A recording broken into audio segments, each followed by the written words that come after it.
All right. So, see here. Section. Graphs. Increasing, decreasing. Here's your work. Aha, yes, we're talking about the general equations. So let's say we have y of x is equal to a sine of b x minus c plus d. Who remembers what a stands for? Amplitude. Yes.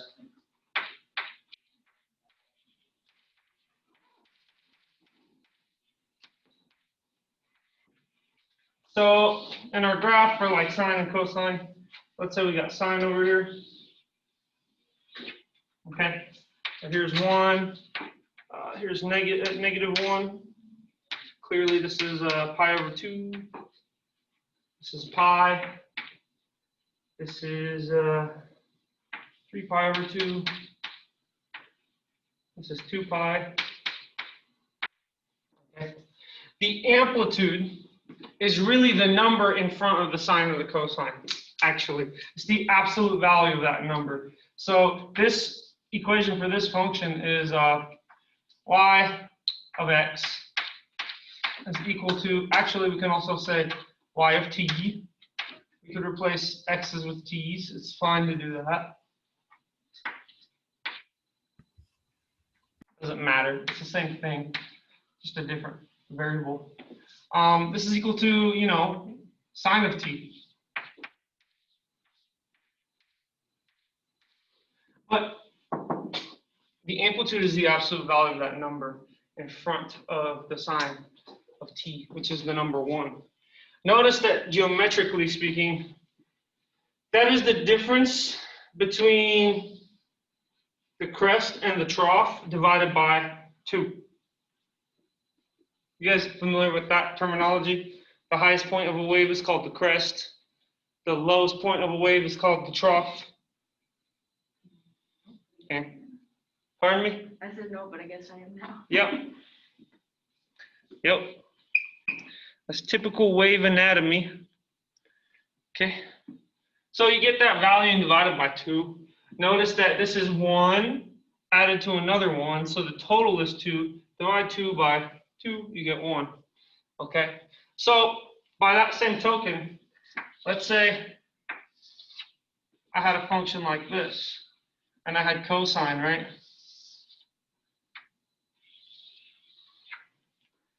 Is my colored chalk not here?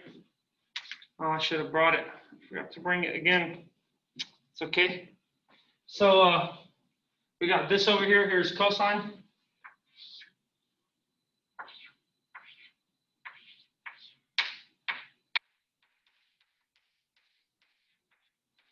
Okay. So let's draw this a little bit better. Okay.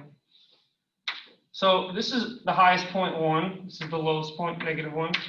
This also has amplitude 1, but let's change it. Let's kick it up a notch.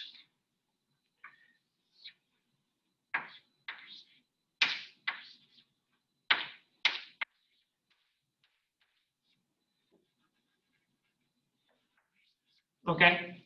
Let's talk about what does 3 cosine of t look like.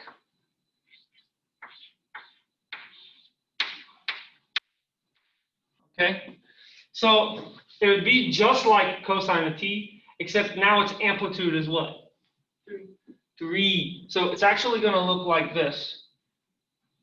It's cool. It goes through the x-axis at the same points. It has maximums and minimums at the same points. But notice it just reaches higher and goes lower.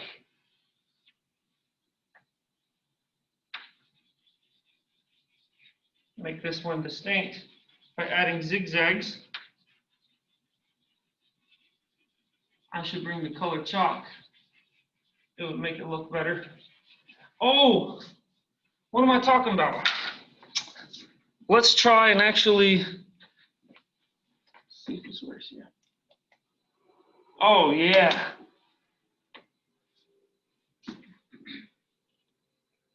Oh, this is going to be way better than my hand drawings.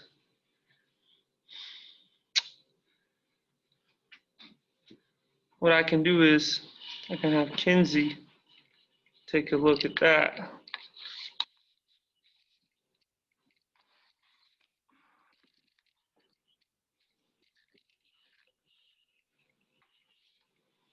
Well, you could also share your screen. You can share screen. How's that? How do you do that? You hit more. Oh, I see the button. Yeah. It's in plain daylight. And then if you have like a specific screen on your computer, you click that, but if not, you can just put screen. Or Screen. whatever you click on shows you. Thank you, thank you. Share. Boom. Cool. All right, I don't need to do all of this. Let's return this back.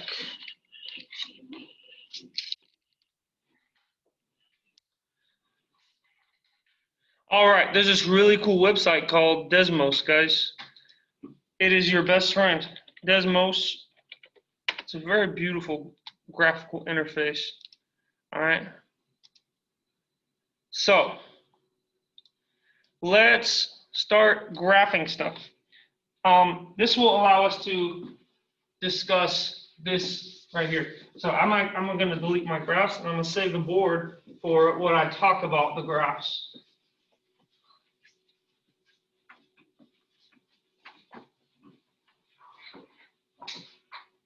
All right. So we've already discussed that A is the amplitude. Let's take a look at cosine of x. Okay. Now 3 cosine of x. Take a look. This is beautiful because it makes different colored graphs.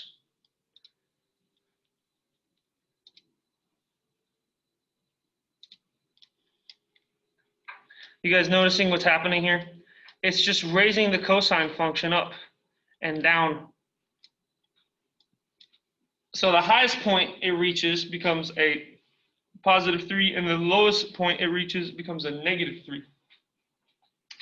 You can see this directly if you created a cosine of t table or a sine of t table. Notice that this also works for sine. Let's do sine of x, and let's do like 4 sine of x.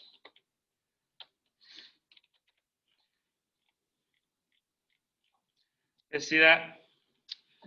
So here's another cool thing. The amplitude can be negative. So what if I do now a -4 sine of x? Before I do that here, let's compare sine of x and negative sine of x. Wow. Isn't that cool? Look, sine of x is in the green, negative sine of x is in the purple. Take a look. This is our normal sine of x. Okay, it reaches its top point at pi/2. It goes to 0 at pi. You guys know this function very well. Now it's at 3pi/2. But take a look. This is the negative of sine. So all of its points are reflected. Interestingly enough, it is -1 at pi/2. Why? Well, it's because when you say sine of pi/2, you get 1. When you say negative sine of pi/2, that's negative of +1, which is -1. And so all of the points on the graph get reflected. Also, take a look. If you had that negative here, notice that now it is behaving like the negative function, but its amplitude is modulated to being 4. So -4 and +4, notice that they have the same amplitude. They don't look the same, but they have the same amplitude. You guys see that? These two functions don't look the same, but they have the same amplitude, because the amplitude is really the absolute value of the number in front of the trigonometric function. Okay, remember that. Now that we've thoroughly seen amplitude, that happens really fast. I like graphs it way faster than I could, so I really like utilizing Desmos for trig graphing. Now let's talk about this B here. So we talked about A. What is B? Well, B has to do with the period. The period P is equal to 2 pi divided by B. Okay, what does that mean? Guys, let's remember what we talked about when we said period. Let's delete. Let's delete. Let's do cosine of x. Cosine of x. Let's do sine of x. Okay. What was the period again? Okay. The period was the distance it takes for the graph to repeat itself. Meaning, I start at this height, the graph moves, it moves, it moves, it moves, and then it returns back to that height. How much distance in the x, or the t, if you will, the t or the x, just the horizontal. How much distance in the horizontal do we move for it to repeat? Exactly right, Anthony.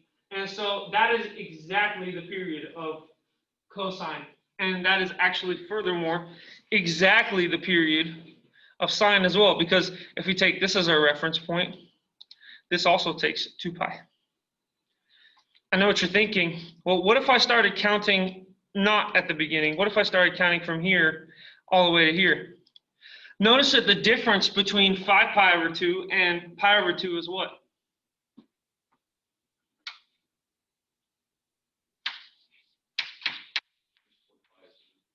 Uh-huh.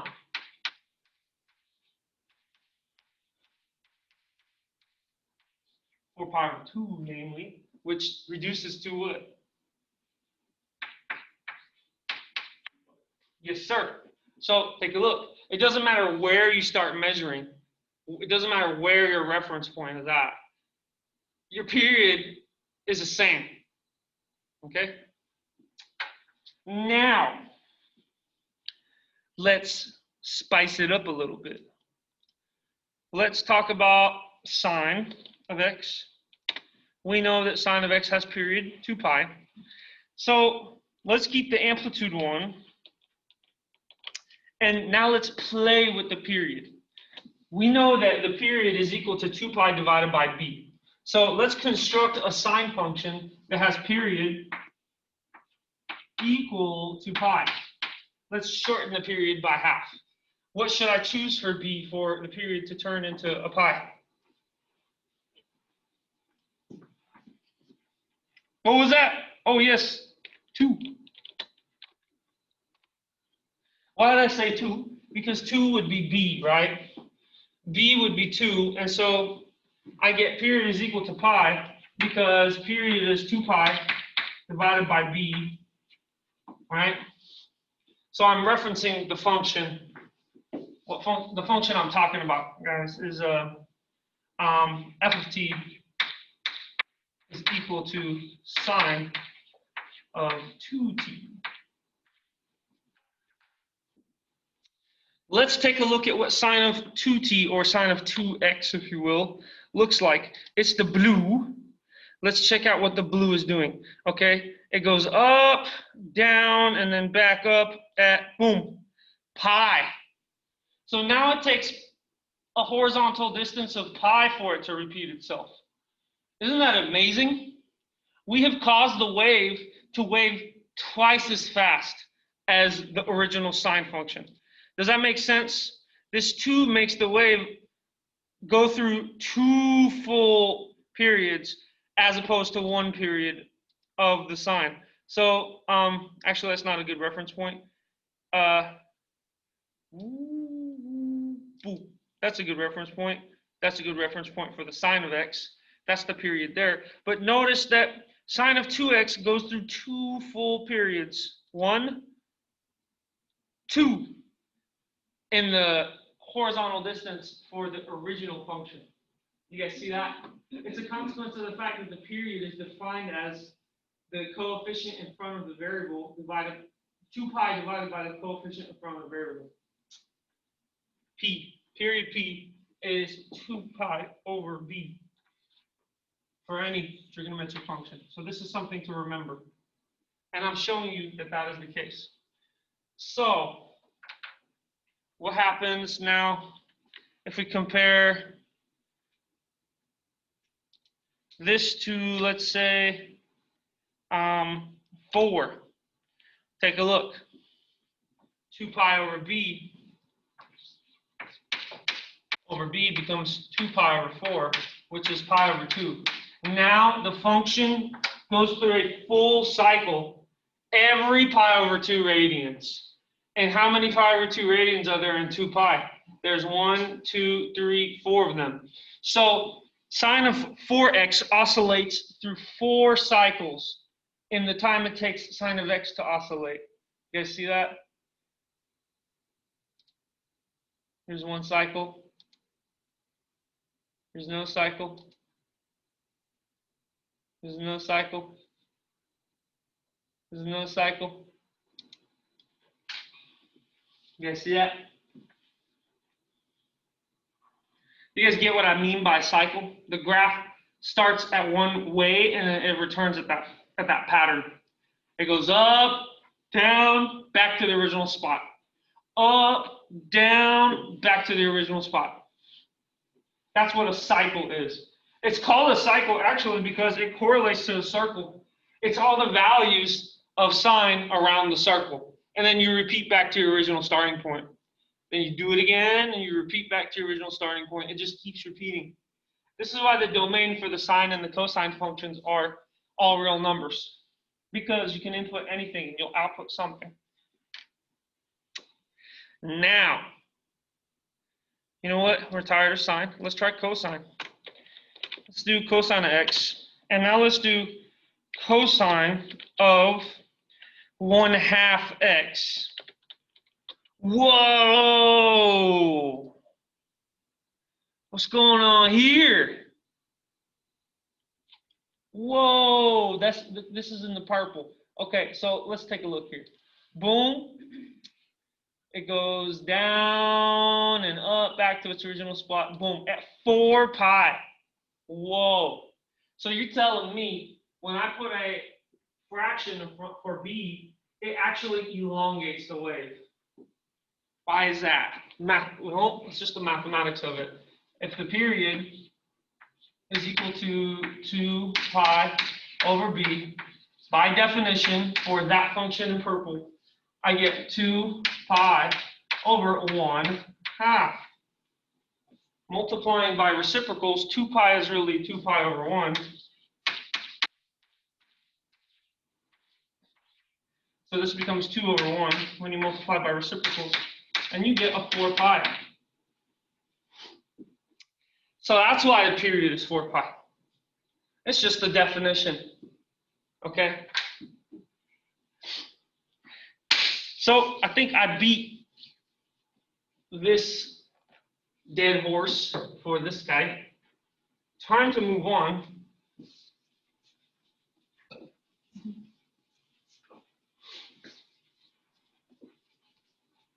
Any questions so far, guys? No? Very good.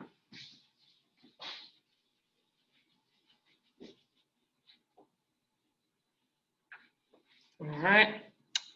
Okay, now let's talk about what this C means. If you recall, C is a horizontal shift.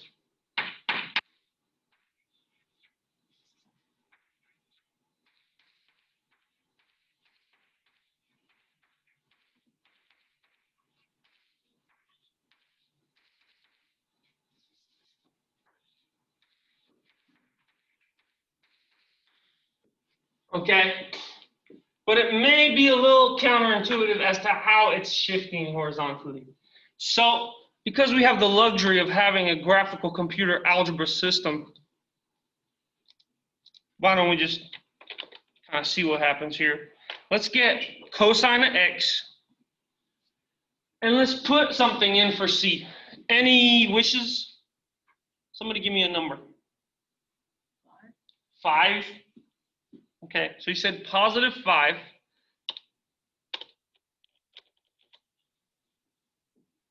Why'd I put a minus there? You said positive 5. I put a minus there. Am I going against your wishes? Pam? I don't think so. No, I'm not. I am not going against your wishes because the standard form has that minus sign there. So if C is a positive number, we let it stay -5. If you were to request -5, I would have put this. Okay. So I'm going to delete this so it doesn't get confusing. Let's now focus our attention on cosine of x and cosine of x minus 5. Let's see. Okay, so our original is this green. All right. Let's see what its period is. Predictably, it's 2 pi. What's the period of this cosine of x minus 5?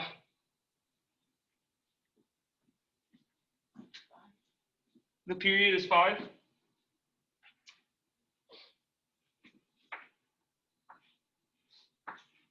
Cosine of x minus 5. What is its period? It's 2 pi divided by b. And that's 2 pi divided by 1. So it's 2 pi, isn't it? Because the b is just 1. The b is the number in front of the x. The number in front of the x is an implied 1. Right? So the period of this cosine of x minus 1 is still 2 pi.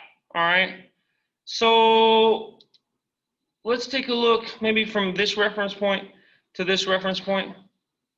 It's not very obvious there. Maybe a reference point here. It won't ever give us an obvious number because we haven't picked something in terms of pi. How about I modify this 5 here? So just so it becomes more obvious to like a 5 pi. Then it becomes more obvious because it's in terms of pi. So it still has the same period because the number here is 1. 2 pi divided by 1 is still 2 pi. So here's a proof. Boom. Boom. It's the same period as our original function. But what's going on here? Why does it look like it's negative cosine of x? Why does it look like that? Well, it has been picked up and translated by 5 pi. Let me do that in a step-by-step way to show you.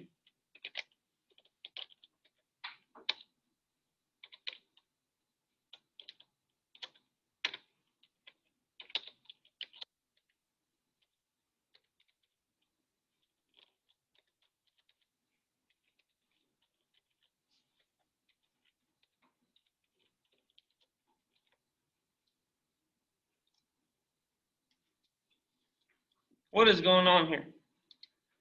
Why are all these running on top of each other? Because they're all pi.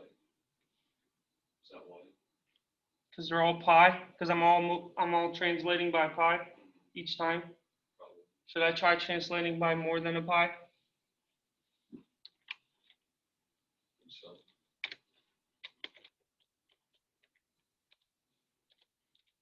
Translate by 2 pi this time. Yeah.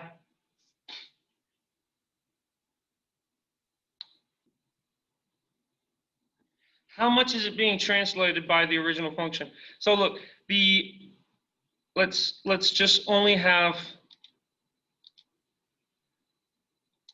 the functions in question. This one and this one. How much would I have to move this guy for it to look like this guy? I visually see I need to move this point to here, don't I? If I picked up this point and moved all the graph over this amount, it would overlap with the purple, would it not? Does everybody see that? Yeah. How much did I move to do that? Just pi. So even though we moved it over by 5 pi, all that matters is what? The pi. Why is that? Well, it's because moving over by 2 pi doesn't change anything. So let's say we start off from cosine of x. If I move it to cosine of x minus 2 pi, it doesn't change anything. Take a look. Because you know that. Guys, you know that the period is 2 pi. See, it didn't change anything. So then we moved over 2 pi. Then I move over by another 2 pi, which becomes 4 pi. It doesn't change anything. What's remaining from 4 pi and 5 pi, the difference is what?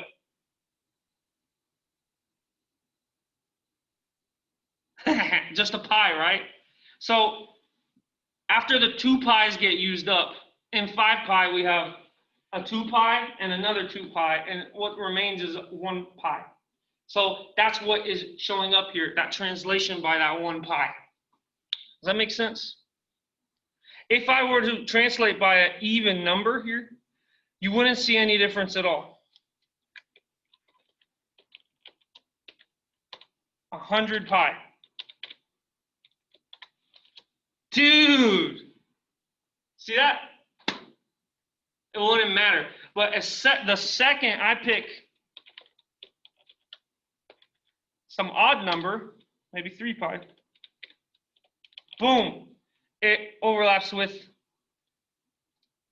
this guy. See that? So think about it in terms of 2 pi's. If the original function's period is 2 pi, then if I'm horizontally shifting it by some value, if that value is an even value, it won't change anything. If that value is an odd value, then it's going to translate it by the difference of 2 pi or any multiple of 2 pi and that number. So horizontal shifts, when you rewrite this in this standard form, are actually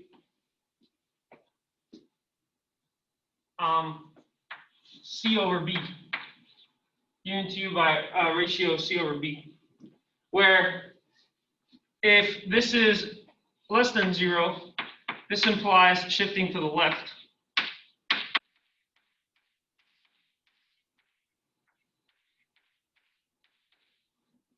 And if C over is greater than 0, guess where it shifts to? Guess where it shifts to?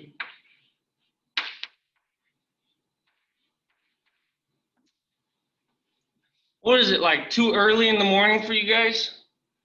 It's hot in here. I know, it's always hot everywhere.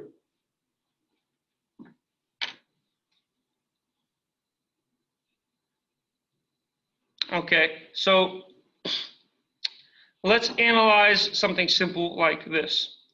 C over D,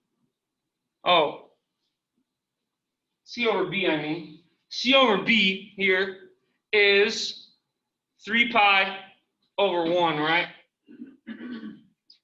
For this function,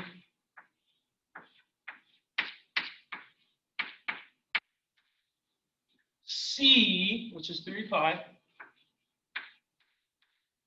over B, which is 1, is just 3 pi.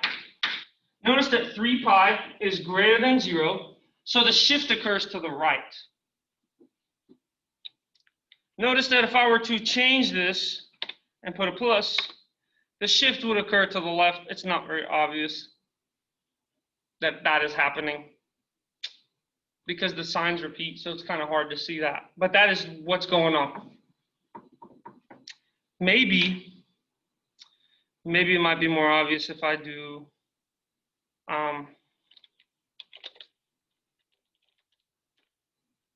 let's say minus 2 pi. Oh, all odd numbers. If I just, my 2 pi, it doesn't change anything, right? So how about I shift something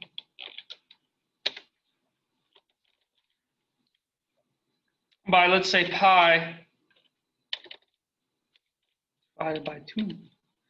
Now it becomes obvious, does it not? Let's remove this guy to make it more obvious. Take a look here. What is C over B in this case? Positive or negative? Well, our C is our negative pi over 2, right? C is negative pi over 2, right? Because of the standard form. This will trick you guys. This will make you lose points. Pay very close attention to the standard form here. You will lose points if you don't pay close attention here. That's negative pi divided by, what is my B? It's 1. So C over B is a negative. So we got to shift left. So take a look here. There's our original graph. Boom. Look at how much to the left it's been shifted. Oh my goodness gracious. It's been shifted to the left by the amount that we're talking about.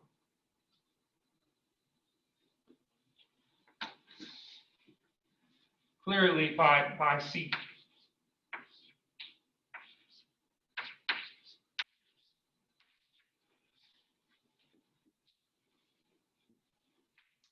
Okay, so go practice that. I highly encourage you guys to use this online platform. Create equations and play with it and see how it changes, okay? This is really good. Who's here does computer science? I know Kinsey did computer science. Harrison, you like computers, don't you? So yeah, this is the computer stuff. Just mess with it and have fun. It's really cool. All of you should be some type of fond of computers. I do am fond of computers. They're very useful. But I'm so theoretical in nature that if I can do it by hand, I'd rather do it by hand. But sometimes it's just the computer is so much better at certain things that I will admit defeat and let the computer do it. Last but not least, let's talk about this D. Remember what I said D was?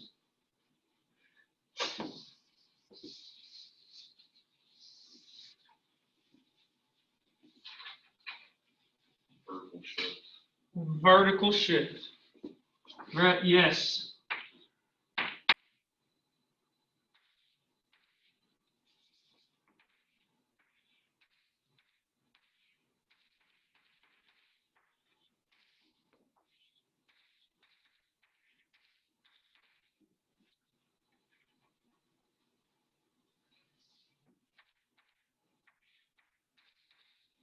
Okay. So why don't we just get one of these guys and pick them up and see what happens.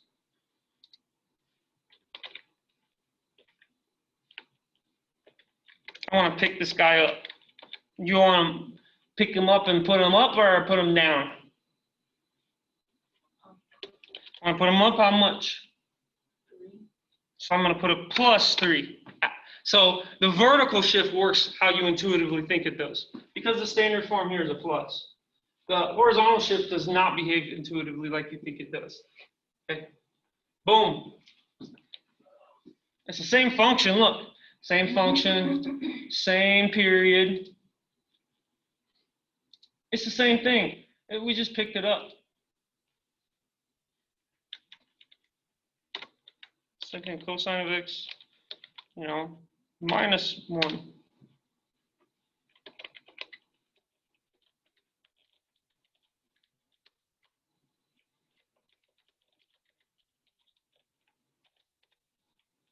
Whoa.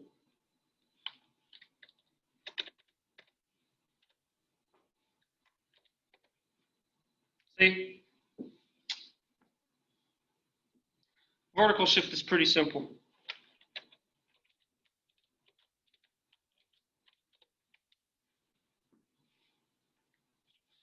And this is not just a cosine. It would do this to anything. What if I had cosine with a different amplitude? Let's say I modify the period. Let's say I cause a horizontal shift of pi. And then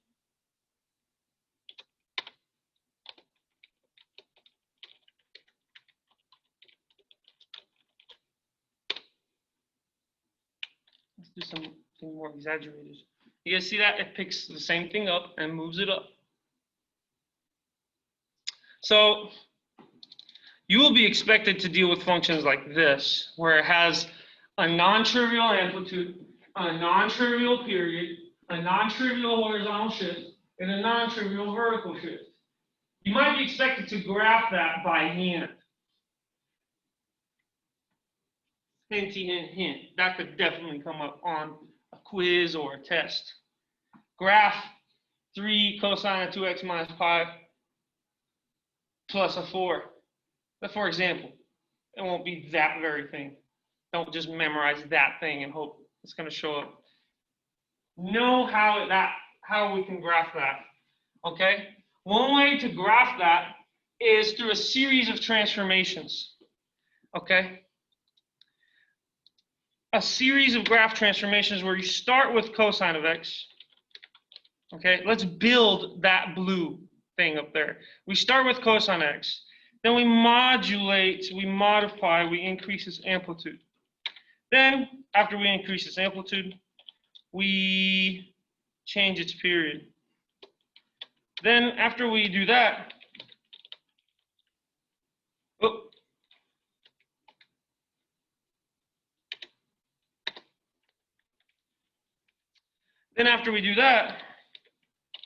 we do this step. Then, after we do that, we get this step. So am I telling you to graph all those? No. What you got to do is say, okay, based off of the original cosine, this has amplitude 3. It's been phase shifted to the left or to the right by pi. Well, C over B. That's the same thing as pi over 2, right? Is that greater than 1, or is that greater than 0 or less than 0? Oh, it's greater than 0, so that means it's phase shifted by pi to the right. Okay.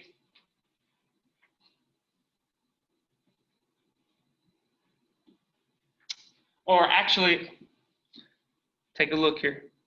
Boom. Boom, period. And over here, notice that this thing has, it goes up, down. So this is when the cycle repeats. So take a look. It has period pi. Well, why? Well, P is equal to 2 pi over B. And that's equal to 2 pi over, what's my B? 2. So it has period pi. That makes sense. How much has it been phase shifted over? This tells you it's horizontally. Okay? The extent of phase shift, well, you can notice that this trough and this trough coincide.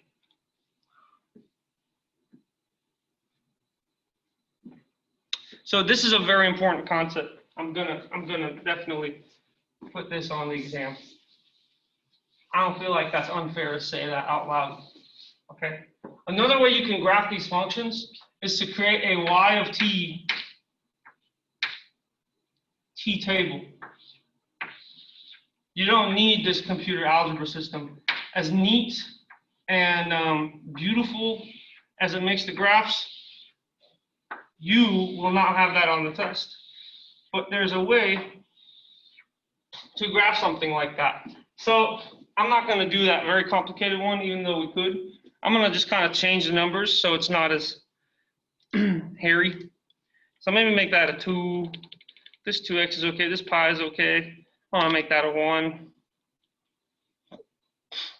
So we want to reproduce this graph here.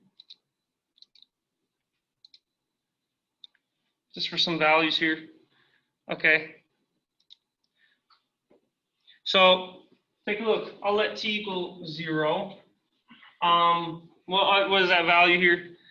Let t equal 5 or 6, for instance. I'm just picking values that we can verify right from that graph.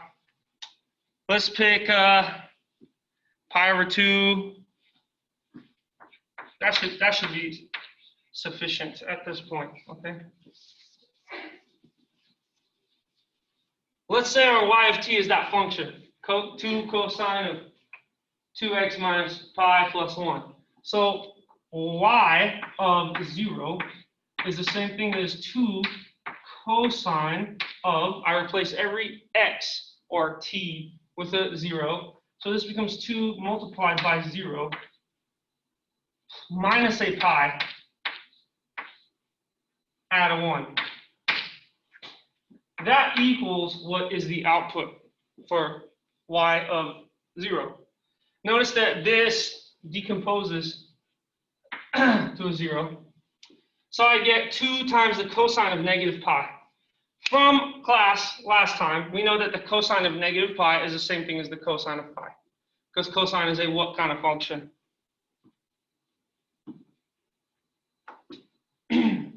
because cosine is a even function, cosine of negative pi is equivalent to the cosine of positive pi. So 2 times the cosine of positive pi, that's 2 times negative 1. So that's a negative 2. Plus 1 becomes a negative 1. Would you look at that? For 0, our function is outputting a negative 1. This is how you're going to do it by hand, right here. This is very important. What about y of our next point of interest? I pick these points. You guys can pick pi over 6, pi over 4, pi over 3, pi over 2, stuff like that. Okay? So this then becomes 2 cosine of 2 times this pi over 6 minus a pi plus 1.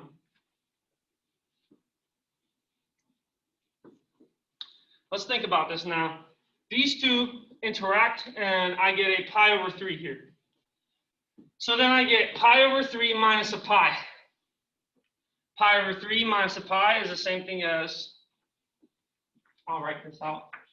Pi over 3 minus a pi is the same thing as this. Because 3 divided by 3 is 1, so this is the same thing as that. Notice that, what does that break down to? That breaks down to a negative 2 pi over a 3. So that's what's evaluated inside the cosine, negative 2 pi over 3. But cosine is a what kind of function? Yes, so the cosine of negative 2 pi over 3 is the same thing as the cosine of positive 2 pi over 3. And we know what that value is. It's the next increment over from pi over 2, which implies that it becomes negative 1/2. So this whole thing is a negative 1/2 times a 2. Negative 1/2 times a 2 is a negative 1. So you get negative 1 plus positive 1, which is what? 0. What would you look at that? Whenever we input pi over 6, we get a 0. Is this making sense, guys? Very good. We'll do one last point. There's a reason why I'm going over this for so long. It's very important. Okay? And this, you could do this for sine as well. I picked cosine, but it doesn't matter. So this becomes 2 times pi over 2 minus a pi plus 1. Oh, this is pretty easy. These cancel out. So I get pi minus a pi, which is 0. So cosine of 0 is 1. So 2 times 1 is 2. Add a 1, I get 3. Oh, would you look at that? At pi over 2, the function outputs 3. So what you're going to do is you'll create your graph. We're done tabulating this result, so I just put a 3 for pi over 2 over here in the table. So you guys on your piece of paper, if you didn't write that down, you can rewatch it in the video. They're always uploaded, so you can rewatch it there. Notice that if we're saying this is cosine of x, this is the x-axis, This is the y. So we said at 0, the output was a -1. So we go to 0, -1, we put a dot. Then we said at 1, at pi over 6, it outputs a 0. So I go to pi over 6, I find 0 on the y, I put a dot. Then we found that at the next value that we evaluated at pi over 2, the function outputted a 3. So I go to pi over 2, I find the 3, I put a dot. So this is how you guys would graph it. You'd continue this process on. You'd find out that at 5 pi over 6, it crosses the x-axis again. So you on your paper would be like, I put some dots, I connect the dots. Okay? This method, using a f of x table, or a f of t table, or a sine of t table, or a cosine of 2t minus pi plus 1 x table, or t table. All that is how you can graph stuff. Tabulate it, put dots, connect the dots. You don't need Desmos. We don't need you, Desmos, but we appreciate you.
Notice that the green,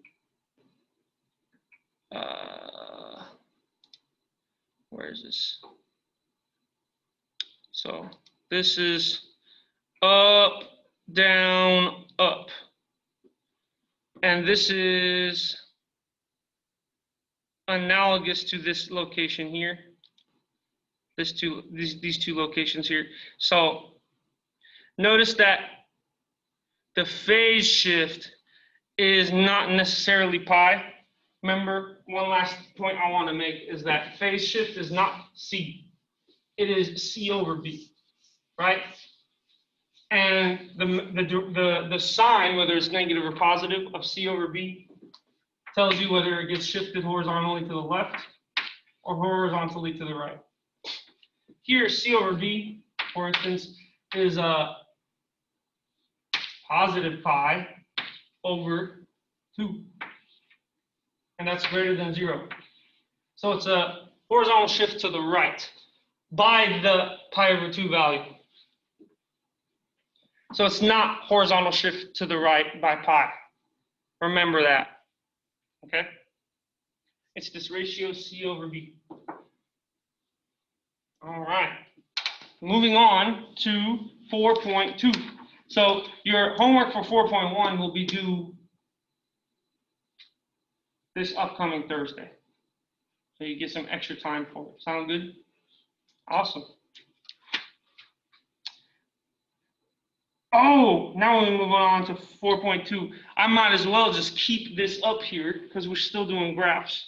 I'm not going to turn that off because we're still doing graphs.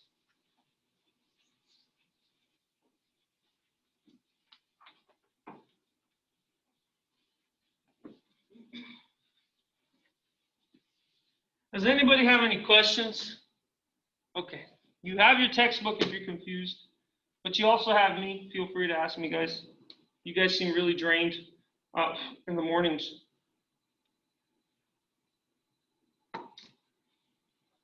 I know you guys aren't up turning up at night, are you? Is that what you young kids say these days, turning up?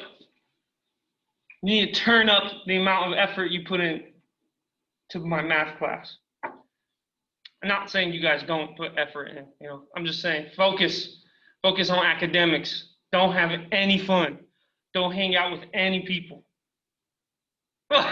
Sure thing, yeah. While you guys are in football, be fantasizing about math class. Sacking the quarterback, well, that's not as exciting as graphing, guys. Come on. Right? It's not as exciting. You know, it's kind of exciting, you know. Demasculinate the quarterback. But then you can also graph, so then you're enjoying your brain's prowess. You got your body's prowess and your brain's prowess to become a complete individual. Okay? We're all nerds in here. Being a nerd is actually cool. That's my opinion. So y of t is equal to cosine of t. What was the domain of this guy?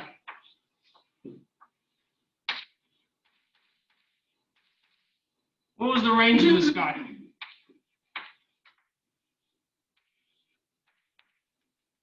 What was the period of this guy?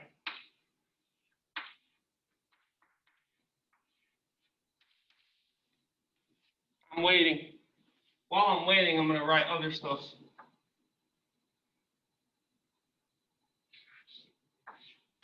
There are more questions, so you might as well start answering.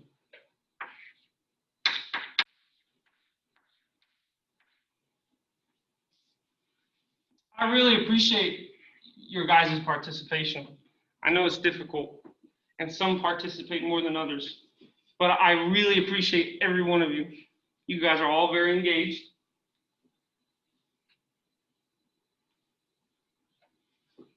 Same thing. What is the domain? What is the range? And what is the period? Have you guys forgotten what the domain of cosine is? I know you haven't. I always get mine confused with the range and the domain.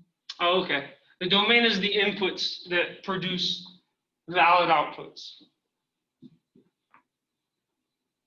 So basically, the domain is all the values t can be without cosine of t messing up. Negative 50, positive 50. Yep. You can put in anything, any real number, that is. One.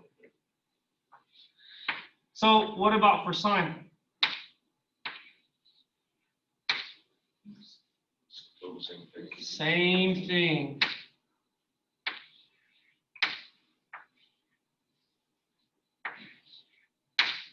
And then the range for cosine is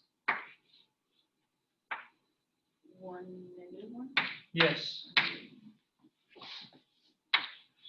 What about this one? Same thing. What's the period here? Yep. You know why that is now. I don't even have to say it. It's 2 pi. Okay. Okay, boring. What about tangent?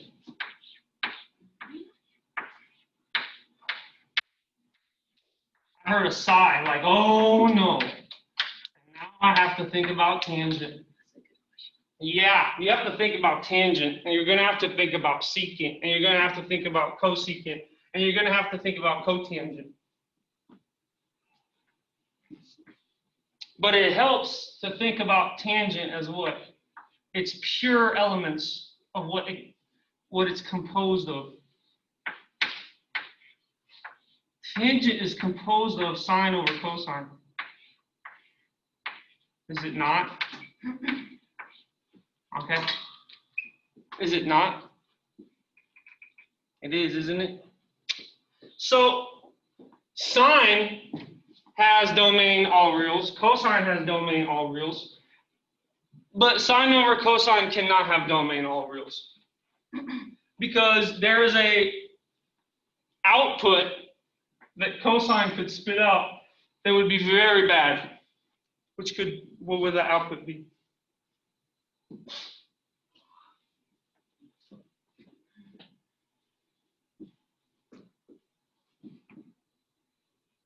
What is a number that we really don't like to be in denominators? 0. Yes. So cosine can output a 0 at various angles, right? What are some angles that it can output a 0? Because those are the angles or the t values that it cannot equal. Pi over 2. Aha! Pi over 2. That's one of them. 3 pi over 2, 5 pi over 2, Oh, 7 pi over 2, oh, etc. etc. Yeah. So a way that we've already discussed that we can quantify what you're saying, all integer multiples of 2 pi.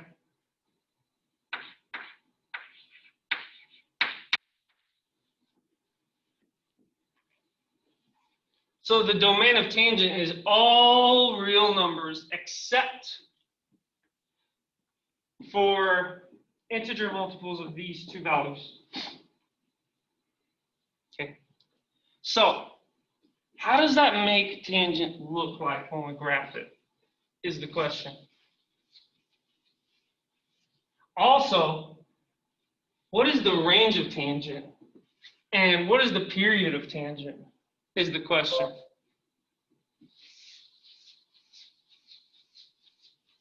Right?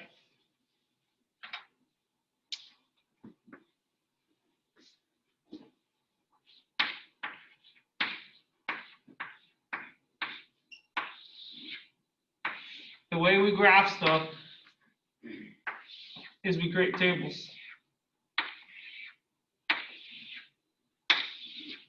We pick some values, 0, pi over 6, pi over 4, pi over 3, pi over 2.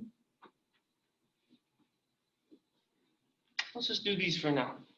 What would the tangent of 0 be? The tangent of 0 is sine of 0 over cosine of 0. Sine of 0 is 0. Cosine of 0 is 1. So we get 0 divided by 1. 0 can very well exist in the numerator. And every time it exists in the numerator, the overall fraction becomes 0. What is tangent of pi over 6? It is the sine of pi over 6 divided by the cosine of pi over 6. Then we get 1/2 divided by root 3 over 2. Multiplying by reciprocals, what do we get?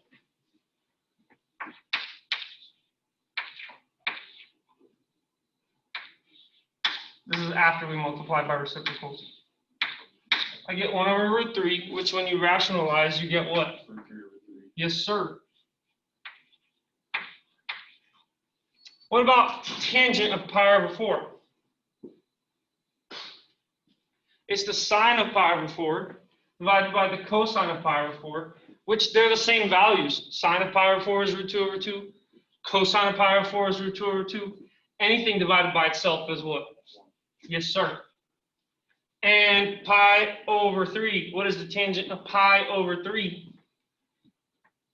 It's sine of pi over 3 divided by the cosine of pi over 3. So we get root 3 over 2 divided by 1/2.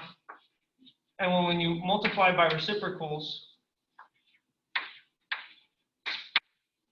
cancel. Now we get a root 3 here, right? Now, what is the tangent of pi over 2? Well, that's sine of pi over 2 1 over 2. over cosine of pi over 2. That's 1 over 0. Uh-oh, SpaghettiOs.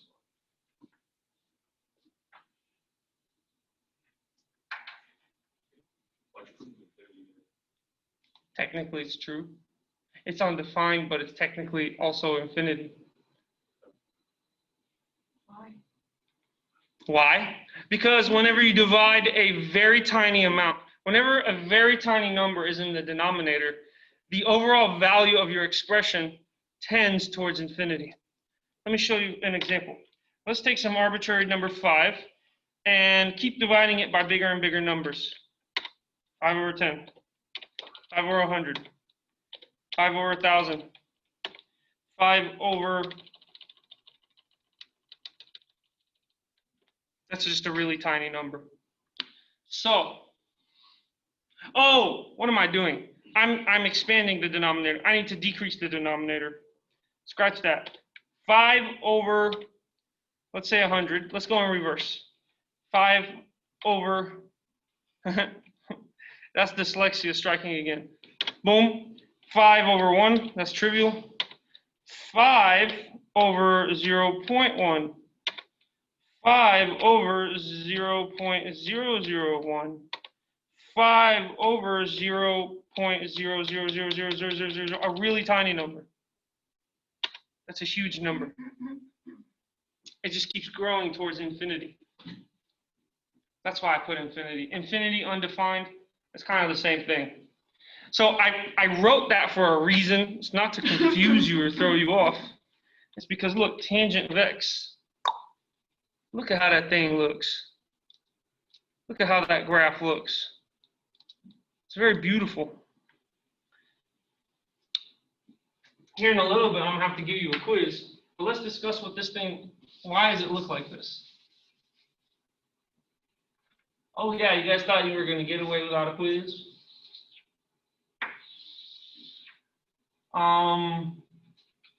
Here's T. You guys remember what an asymptote is? In math, what is an asymptote? It's a vertical line that you can't like pass through. Yeah. Like on the side. That is a vertical asymptote. Yeah. Matter of fact, there exists horizontal asymptotes as well. Yeah. So this is a vertical asymptote. Notice that we will get a vertical asymptote in pi over 2 because our function can't exist at that point. So our function will infinitesimally approach pi over 2, but it can never, its inputs will infinitesimally approach pi over 2, but they can never really be pi over 2 because tangent, when it approaches pi over 2, it becomes infinite in value. And that is why I put infinity here.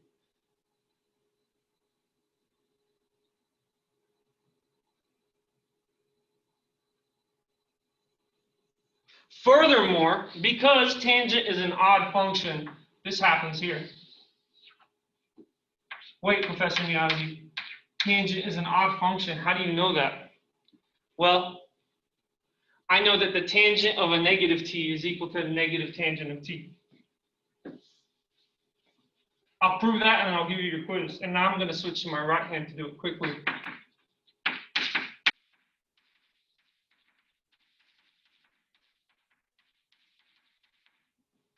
Sine is an odd function. Cosine is a even function. This is by definition. So it satisfies the definition of being an odd function. So tangent of negative pi over 2 is the same thing as negative tangent of pi over 2. And since tangent of pi over 2 is positive infinity, negative of positive infinity is u. Isn't that cool? Isn't math cool? That's my catchphrase. My catchphrase is, isn't that cool? Isn't math cool? Also, guys, don't forget, like, let's say at pi over 4 over here. This is at 1. You know, it's like our table. We could have arrived at the tangent graph by putting dots. What is this? 5 or 6. This is going to be at our value that we evaluated, root 3 over 2. What is this? Pi over 3. This would be the value that we evaluated, root 3. Right? You could have arrived at this graph by putting dots. Quiz time, quiz time. It's a fun time when it's quiz time. What quiz is this? Quiz number. I don't know. I really don't know. Just put quiz.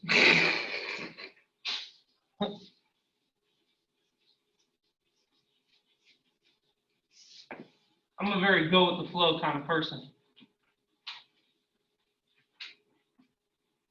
Let's see. I took a long time through that section because it's very important information. And that stuff will show up on tests and quizzes. So I really wanted to give you guys a good chance to absorb it. Let's come up with a quiz here.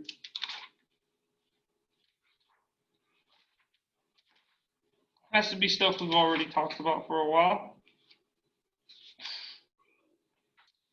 Okay, so what is the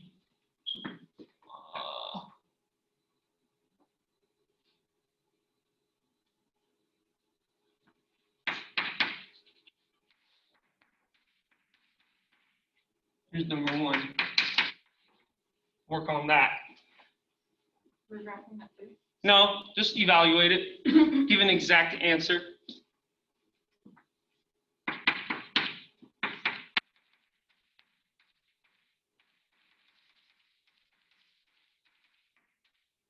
And if your answer is, I'm not saying that's what it is here, but let's say you're dividing by 0, just say it's undefined or equal to infinity. It is what it is. Your computations are what they are. Kinsey, I'm expecting you to email me your solutions. Okay? Number 2.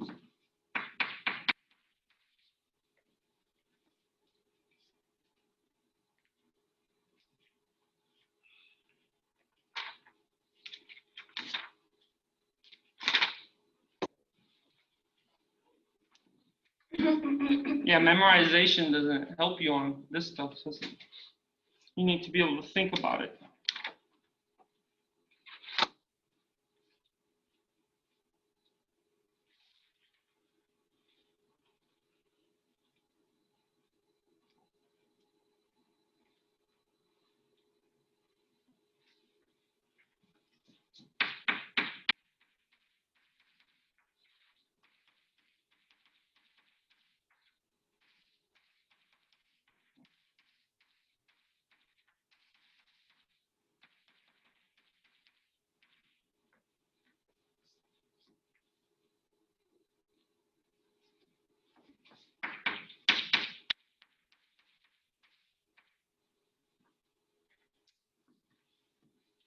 Feeling magnanimous, I'm just going to make it a two question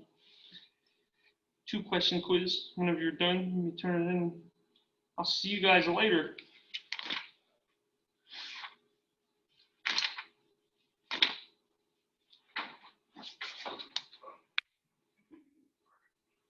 Can you see? No, it's good.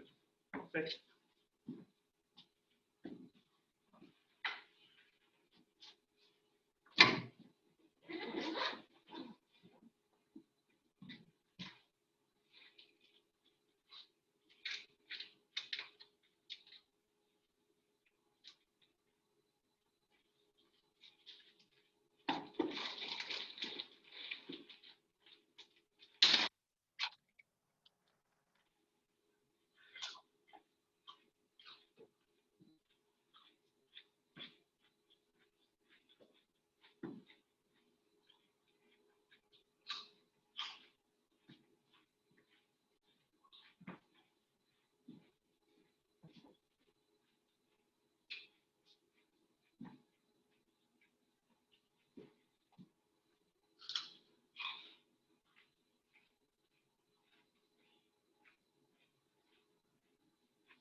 I will say this is not an open note quiz either.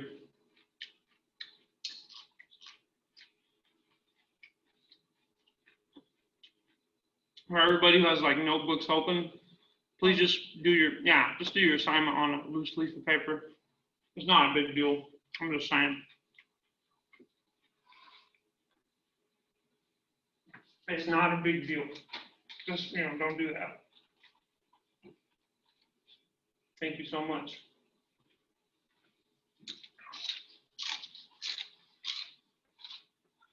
When you're finished, you may turn in.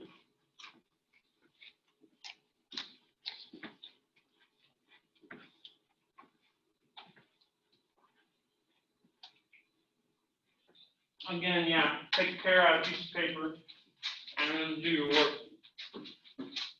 Pam, if you can please tear out like that piece of paper. Yeah. Thank you very much.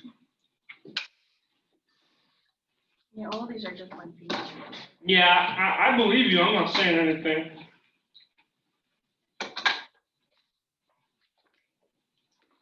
This is standard protocol. I just have to do it.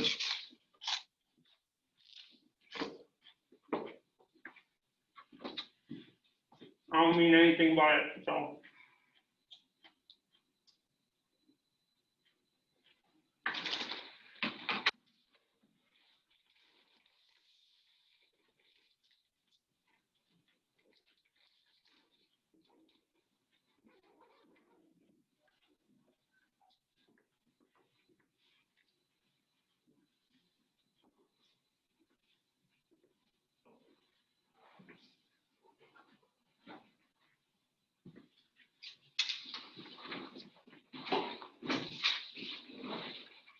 Thank you, Joshua. You feeling okay? No. You kind of sleepy? Oh yeah, I got a lab practical in 10 minutes. Oh, really? Good luck, man. You got it.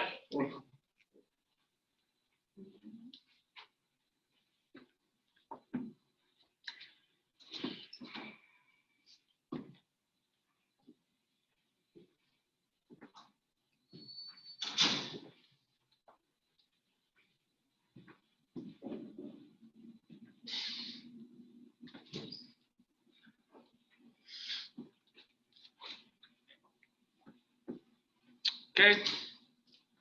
A couple more minutes. It's already 9:16. I'm willing to give you guys 2 more minutes.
Thank you, sir. See you guys later.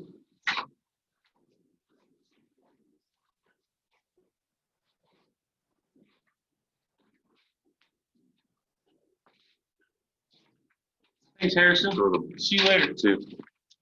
Thank you. See you later.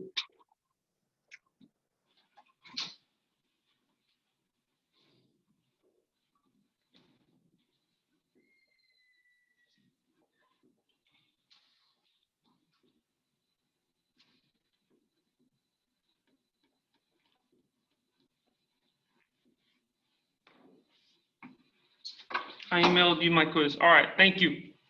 Have a good day, Kenzie. Thank you, Pamela. No problem. All I wasn't right. really sure how to do number 2. Okay, Um, here you go. You get these two values and you show that it satisfies the Pythagorean identity, meaning this is just one way to do it, meaning you show that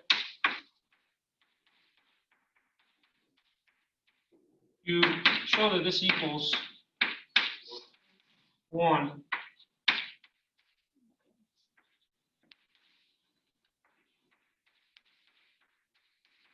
Boom. gotcha. Yeah. Okay. I wasn't thinking that one.